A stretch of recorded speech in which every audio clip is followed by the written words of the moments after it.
না, এখন আর রোজা আই গেছে, এখন আর চুরি চামারি করা যাইবে না। এখন তবা টবা করতে হইবে, এছাড়া কোনো উপায় নাই। রিফাতের একটা বলান দিয়ে লই। এ রিফাত, রিফাত, ঘরে কে আছে? কি আয় কি হইছে?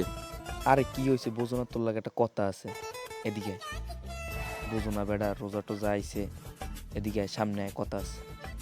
রোজা তো আইছে, তোর লাগে যে কথাটা কম হইরে, হন হন খারাপ। রোজা টোজা আইছে, আমি যদি শপথ টপথ না করি, বুঝো না তুই? শপথ করতে যাইতে হইবে। 12 মাস করলাম চুরি, এখন যদি ভালো হয়ে যাই হেলে শয়তান মোরে বরদোয়া দেবে ভাই, এখন ভালো হওয়া যাইবে।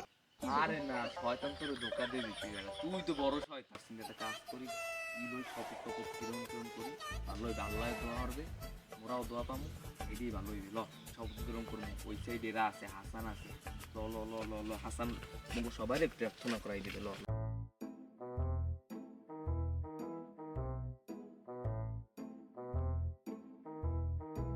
এই করে শপথ টপথ করাইছিস? না না, আমি কিন্তু শপথ করাই।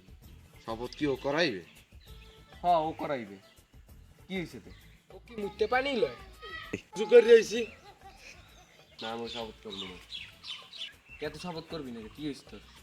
আমি শয়তানের ধোকা দিতে পারবো না। তুই জানিস শপথ হানি করবো। শুরু কর, শুরু কর, শপথ শুরু কর। হ্যাঁ, শুরু কর। আমি শপথ করিতেছি যে শয়তানের সব দায়িত্ব পালন করা লাগবে। আর আমি নামাজের পর হালিম তালুকদার ডাব গাছ অবশ্যই উঠতে হবে।